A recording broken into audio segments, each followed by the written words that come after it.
হায় সুখেরই দুকুলে হে দয়াল সুখেরই দুকুলে।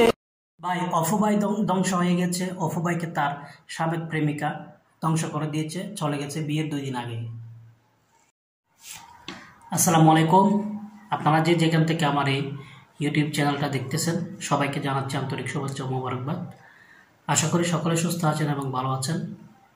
তো যে কথাটা বলতে চেয়েছিলাম সেটা হচ্ছে যে অফুভাইকে তার যে গার্লফ্রেন্ড দেখেছেন আপনারা, অফুভাইকে নাকি এই গার্লফ্রেন্ড ছেড়ে চলে গেছে বিয়ের 2 দিন বা 3 দিন আগে। তো তাদের সব কিছু সুন্দর চলছিল, তারা খুব সুন্দর করে তারা একজন একজনের সাথে, আপনারা ভিডিওতে দেখেছেন, আমরা দুবাইয়ের মধ্যে দেখেছি তাদের লাক্সারিয়াস যে জীবনযাপন, লাক্সারিয়াস তারা হোটেলে জীবনযাপন করত, তারা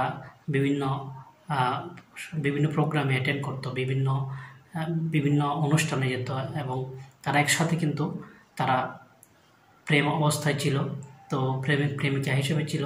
কিন্তু যখনই বিয়ের পাকাপোক্ত হয়েছে তখন নাকি এখন ওই মহিলাটা চলে গেছে। তো ওর নাম হচ্ছে মটু।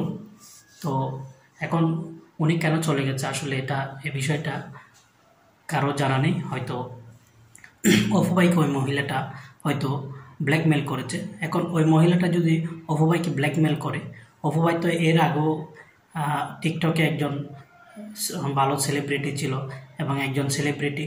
তো অফুভাইদের মতো আসলে লোকদেরকে কিন্তু দেখে শুনে কিন্তু পথ চলা দরকার, কারণ তার একটা ফেস ভ্যালু আছে টিকটকের মধ্যে বা ফেসবুকের মধ্যে বা ইউটিউবের মধ্যে, তার সুন্দর একটা ফেস ভ্যালু আছে। তো লাক্সারিয়াস জীবনযাপন করে।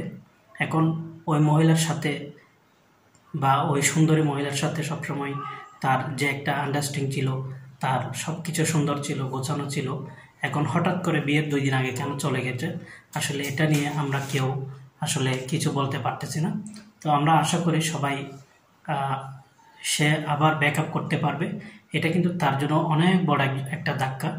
দেখেছেন সে কিভাবে কান্না করতেছে, কান্নারত অবস্থায় সে আসলে এখন কি করবে বুঝতে পারতেছে না। তার সব কিছু হারিয়ে গেছে, সব কিছু শেষ হয়ে গেছে। সে আসলেই একজন মানুষের যখন সব কিছু গুছিয়ে চলে, এবং ওই মহিলার নাকি টাকা দিয়ে ও চলতো, ওই মহিলা নাকি অনেক কিছু তাকে দিয়েছে, গাড়ি বাড়ি অনেক কিছু নাকি দিয়েছে। তো আপনারা দেখেছেন বিভিন্ন ভিডিওর মধ্যে ওনাদের দুইজনের অনেক কিছু আপনারা অবশ্যই ভিডিওর মধ্যে দেখেছেন। তারা কিন্তু সুন্দর সময় কাটাচ্ছিল, সুন্দরভাবে চলছিল তারা। আমরা সবাই মনে করেছিলাম যে হয়তো এটা একটা স্থায়ী জীবনযাপন হবে, কিন্তু ওই মহিলাটা যে কোন দেশের ছিল আসলে সেটা জানি না। তবে এখন জানতে পারতেছি উনি ভারতের একটা মহিলা। তো ওনার সাথে যেহেতু ভারতের যেহেতু ছিল, হয়তো সেজন্যই উনি সেই সুযোগটা নিয়েছে। সব কিছু গোছানোর পরও কিন্তু 2 দিন আগে নাকি ও মহিলাটা চলে গেছে। তো নিশ্চয়ই অফুভাই অবশ্যই পরবর্তীতে হয়তো একটা টার্গেট করে আবার সুন্দরভাবে হয়তো জীবনযাপন ঠিক করতে পারবে। কিন্তু তার এই যে বড় একটা ধাক্কা, লাইফের মধ্যে বড় আরেকটা ধাক্কা, এটা কিন্তু কাটিয়ে উঠতে তার অনেক দিন সময় লাগবে। তো সেই পর্যন্ত আমরা অপেক্ষা করব, দেখার বিষয় আছে। ধন্যবাদ। আসসালামু আলাইকুম।